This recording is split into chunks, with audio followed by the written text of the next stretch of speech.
LittleBigPlanet is a 2D side-scroller where the camera angle is pretty much always locked to look at the game from this point of view. So it becomes very strange when we take the camera beyond its usual limitations, being able to view whatever we want from any angle, like all of the levels, and even Sackboy. It's pretty cool being able to see him from the sides and the back. I find it especially weird when he's turned around while using the stickers menu. But as well as just looking at him, we can kind of see what Sackboy's POV would be like by turning the camera to run through the level like he does. Being able to play the game like this would be really funny and difficult. In Introduction, we're able to see the music player below the entrance, as well as the pistons that the devs' names are attached to by looking from the other side, which is super weird with how the backs of most things aren't rendered. We can also see how far back the logo is at the end by looking at it from the sides. And there's also those hidden bullet holes near the rainbows. We get to take a look at an actual background in First Steps being the first real gardens level. It's kind of surprising how far out the fence and the bricks go beyond where you can normally see. But being able to go closer to things in the back is nice, where a lot of the grass is quite flat, and being able to see the back of the gnome is pretty cool. It actually makes the backgrounds look quite a bit bigger than it normally does, where looking back at the levels from far out makes them look super small. Funnily, the video tutorials that play can actually be seen from the back, where they also get mirrored, which I guess makes sense. But we can even see a tiny bit more than usual with how the corners of the video aren't being covered by the cardboard, and the scoreboard behaves like this too. Get a Grip highlights pretty well how much stuff actually gets put out of view during regular gameplay, where we can see a giant piece of dark matter running across nearly the entire thing, as well as other small elements that let the level function properly. Zooming in on checkpoints also lets us see the white light that's inside of them even while the doors are closed, and looking at them from the back shows when Sackboy actually appears when spawning from them. Skate to Victory lets us see pretty well that star that's in the garden's background. But in the level itself, being able to see the prizes and their strings even while underwater is interesting. We can even see the points where the water appears and disappears. There's also this stretched key that normally isn't visible. But over by the jetpack, it's pretty surprising seeing how far the tether actually swings back and forth, which I feel like usually isn't as noticeable. Being able to see Humpty and the Collector behind the glass with their pistons is quite cool, and looking at the boots from the front shows how thin they actually are, which really applies to a lot of objects in the game. You kind of don't realize how little space there actually is in each layer looking at it normally. It's pretty cool seeing the ramp in its entirety at the end, and I really like the Sackboy POV while running underneath it. The race skates are a cool thing to see from other angles too, especially while it's opening. I also found a weird extra piece of metal near the submarine at the end that I'm not sure what's for. There isn't much to the minigames in this world, but there is this cardboard underneath tie skipping. The ramps in Skateboard Freefall are actually super massive, and seeing the entire castle in Castle Climb Challenge is pretty cool. I also like that you can go inside of the magic mouths. The savannah background is another super deep one with the planes going back. It also extends past the trees on the sides a bit, and there's obviously nothing inside of these things, but the fire pit is cool. In the level though, there's a lot of random cavities underneath certain parts, and again, we can see things emit and disappear like the buffalo. I also found these drums to be super detailed close up, which is just a cool thing to do with the camera in general since you can't normally see this amount of detail in things. Like with all of the sensors and other objects, especially the texture on them. I think some player sensors actually float above the surface that they're meant to be attached to. This is also the level where I noticed that prize bubbles actually vary in thickness throughout the story. I don't know why, but some are just thinner than others. It's funny seeing the winch that opens the prize in Burning Forest, and how some buffalo actually get stuck before despawning. The ones by the big croc even tumble a bit too. Taking the camera inside of fire looks super cool I think, and from the backside too. It's funny how all of this is going on, but you only see a bit of it from the outside. This isn't as hidden, but I just never noticed the shape of the roof above the sticker sensor. But we can also see the bubbles here before they come out. We can also see the bubbles emit from this one, and seeing the meerkats underneath the croc at the end is amusing. This camera also lets us teleport Sackboy to anywhere we want, where putting him inside this prize cradle is usually impossible, but here we can see it happen.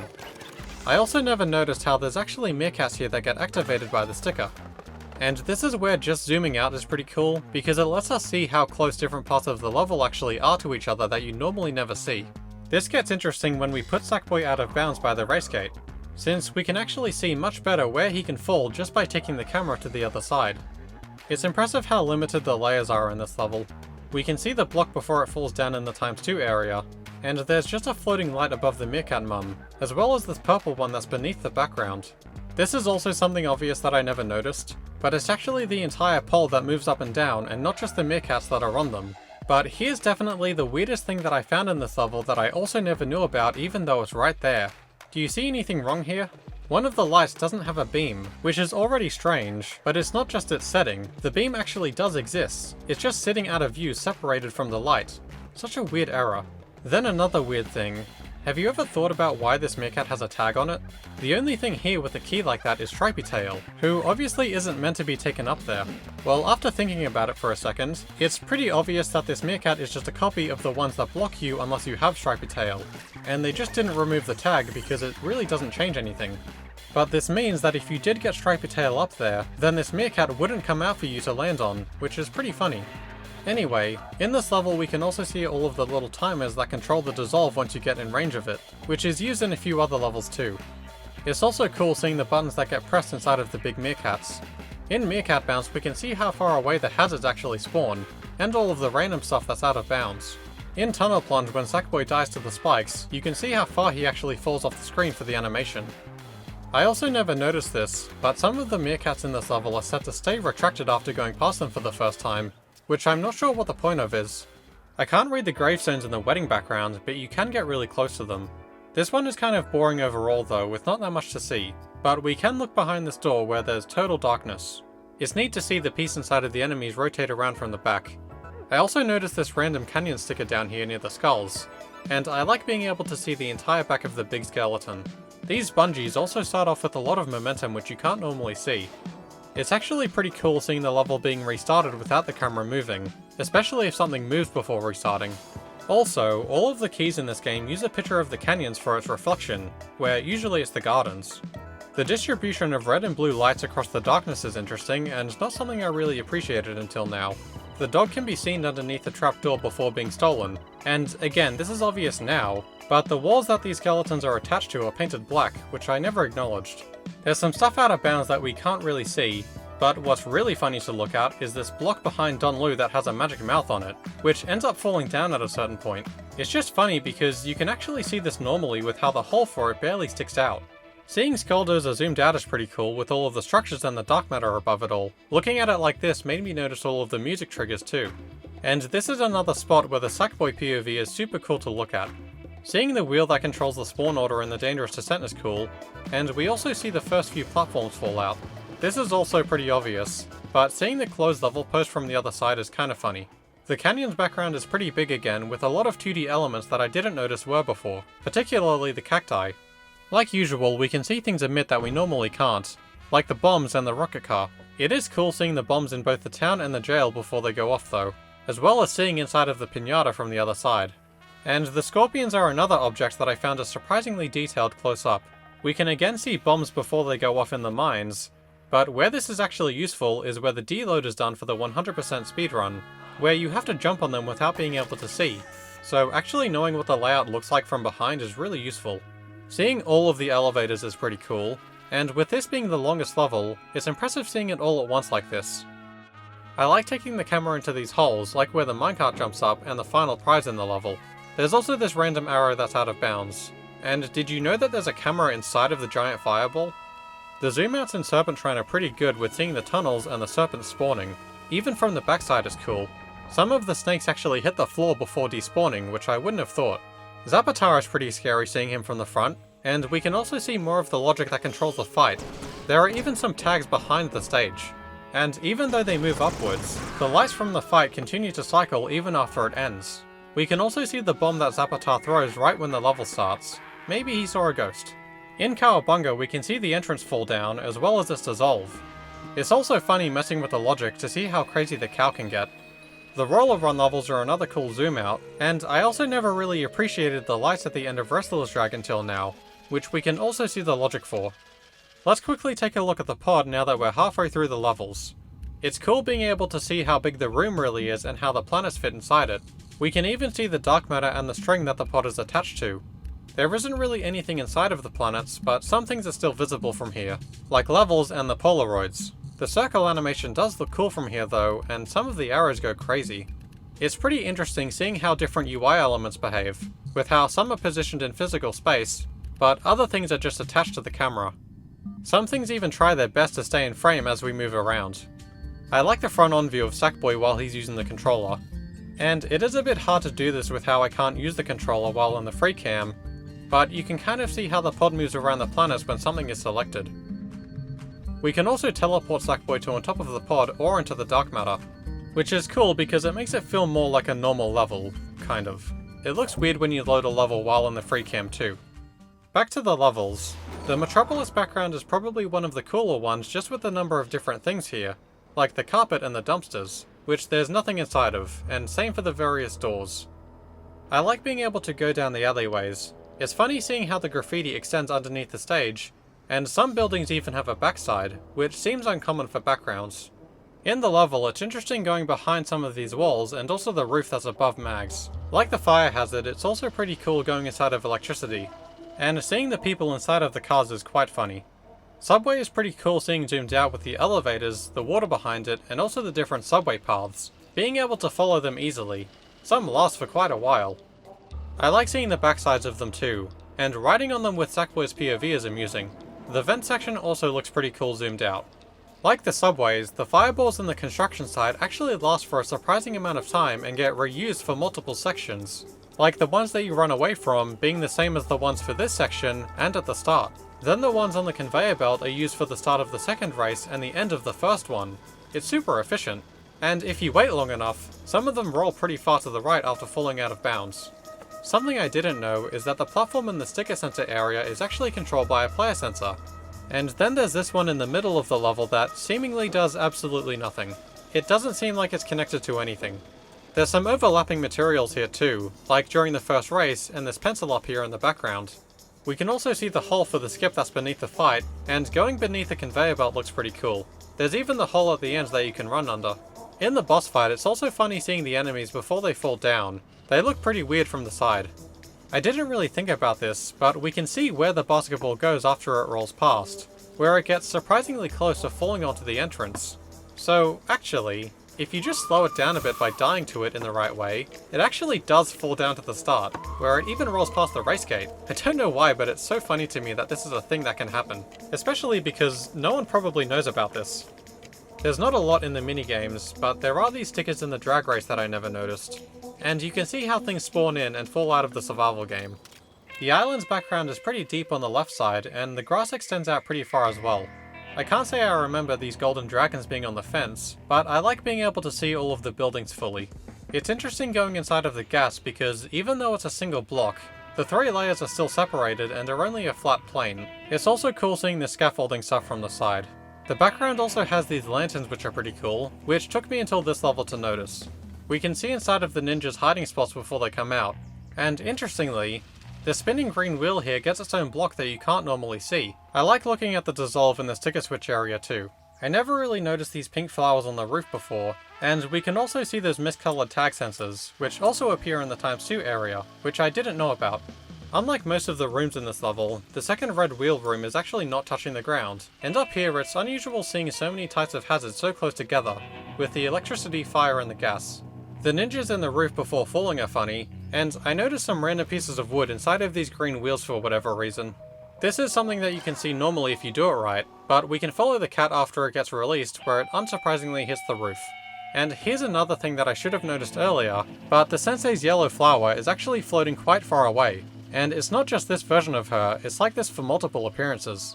We can see where the gas is stored in the Terrible volcano before it gets moved by the pistons. There's also just a lot of dark matter in this level. The Sackboy POV while climbing the stairs is cool, I think, and seeing the entire volcano zoomed out is pretty impressive. We can see some hidden lights in the ×2 area, and also the giant background piece that moves up and down inside of the volcano, which I never realized was this big.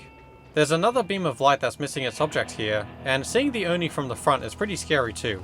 I can't believe this is what Sackboy has to look at. This is kind of obvious, but Teroma-san has the wrong icon on the world map. And the big dolls in this level kind of stop being rendered a bit too early while part of them is still on screen. I didn't notice this before, but the small dolls have separate pieces for their mouths. I like being able to see the logic for the Wheel of Misfortune. Even from behind it looks cool too. And it's nice seeing all of Roller Castle at once. Although, this just makes me wish even more that it was a much longer level.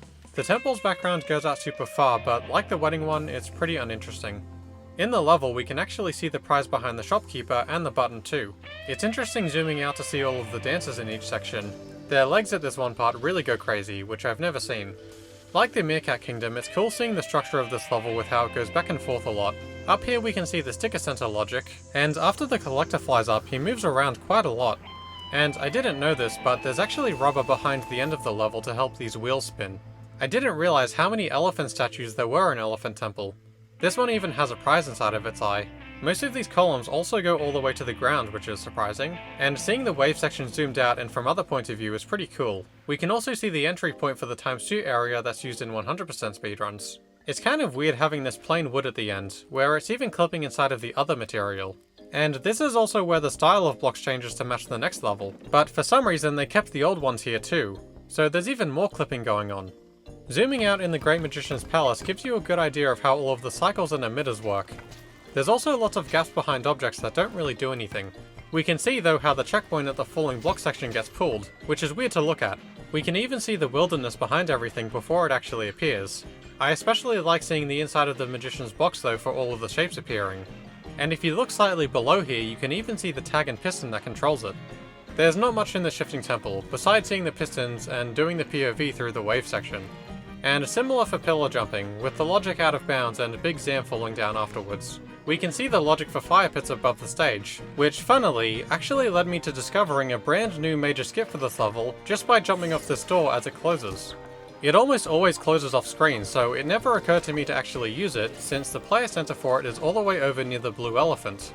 I also never really noticed this until now, but all of the minigames in this world resemble Elephant Temple the most, which I guess is the same for the wedding minigames with the wedding reception. The mountains are pretty big in the background for the wilderness, and some elements go pretty deep, but I think the bear is definitely the most interesting part of it. What's more interesting than that though, is how parts of the first tree in this level are in the wrong layer for some reason. The icicle section is another part where the Sackboy POV is pretty cool looking, and going behind the glass in this underground part is neat. Another weird thing is that some of the objects attached to the roof are inconsistent with their stickers or material. We can also see the AND gate that's beneath these buttons, and that decoration at the end that's completely hidden behind this wall. In the bunker, it's cool seeing some of the electricity from the back, and also the targets a bit later. We can see the big tank pretty easily by zooming out, but I also found that underneath the floor here, there are just some extra sponge blocks for some reason. I think it's funny when emitted objects fall out of the stage, which can be seen here with the conveyor. And these big gears next to the wheel are things that I never really paid attention to before. Seeing the wheel itself in its entirety is super cool, I think. And if we look at the right time, we can actually see these pieces of wood inside of the wheel before they fall down, which I'm still not sure why they're there to begin with. In the collector's lair, we can see the bomb behind the sticker switch before it goes off. And there's also this interesting gas above the door. I'm guessing it's there in case you change layer into it and get stuck, but I'm not sure. Because of all of the moving parts in this level, zooming out to see all of it at once is quite cool looking. Especially the first part like this and the right angles. The amount of electricity is pretty crazy actually. I think the best part of this level though is seeing what happens to all of the characters after they escape from their cages. Most of them just move out to the side a bit, but some go up into the air or fall down to the bottom of the stage. Out of bounds, we can even see the grid of tags that gets controlled by this to reveal the character's prizes at the end, which we can still see anyway by taking the camera below this area. It's kind of weird that there's hazards down here, but it is possible to fall out, so maybe that's why. The logic for the king and queen moving is also interesting to look at with the lever that it uses. Unsurprisingly, the collector has quite a bit to look at. We can see where the tracks end for the carriage at the beginning, and near the gas outside there's some interesting logic with this slope and bowl, with a random dotted line nearby. It's fun being able to go through the collector's door, and even seeing him inside of the screens. It's pretty impressive how much logic there is everywhere to control the fight, but this is pretty expected. It's cool seeing the fight from behind though, and going inside of the collector's control box. It's funny being able to see all of the brains from here, and the checkpoint, and I appreciate the pipe decorations a bit more being able to see them all zoomed out. Sackboy's POV is pretty intimidating for this, but it is cool, and we can see the electricity spawn as it falls down too. We can look at where the collector runs to after the fight is over, and also the next copy of him early that's behind the wall. I like seeing his car fall down into the pit, and seeing the entire ending while zoomed out is quite cool. We can even see the sequencer that controls the whole thing, before actual sequences existed. It's the usual kind of thing for Spline Rider. Looking at everything while zoomed out is neat. There are some decorations that I feel like would be hard to notice normally, and this piece of glass sitting out of bounds. I'm kind of surprised everything is kept in sync for rotor tubes, which we can see easily. And there's also this floating electricity up here. Then for Jetpack Tunnel, The logic for the pieces spawning is cool to see with the pistons moving around, and we can also see some stuff fall out, where waiting long enough can also cause the level to break. And of course, there's also the photos of the devs behind the wall, as well as a zebra sticker. And now finally, here are some extra miscellaneous things that I found while exploring create mode. The puppet likes to stay on screen a lot while moving the camera around. The cursor can even be moved by doing this. Changing backgrounds while zoomed out, especially while looking at the edges, is super weird with the way things move around and get speed. For some reason there's a player sensor inside of the plasma, and the pause menu follows the camera around too. Enabling the front view makes the camera much different to control, and a lot of things look really unusual. Looking at the power-ups closely makes them look pretty cool, and you can actually see that a vertex on the jetpack doesn't seem to be rigged properly. I really love the kinds of angles you can get while Sackboy holds the paintinator. It's much more threatening. Water also behaves interestingly with how it seems to infinitely extend beyond the backgrounds. Rotating the camera makes reflections look especially weird.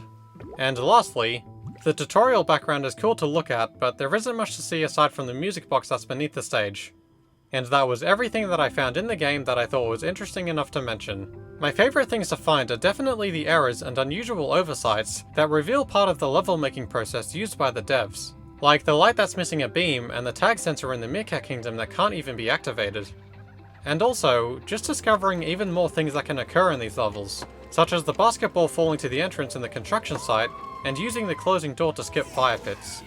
I don't doubt that there's still much more hiding out there that I missed, as every time, even when I think I know everything that there is to know about this game, I'm always discovering something new. So I hope that you learnt as much as I did while exploring this. And if there's something that I didn't mention that you think is worth knowing, feel free to tell me about it in the comments. Thanks for watching.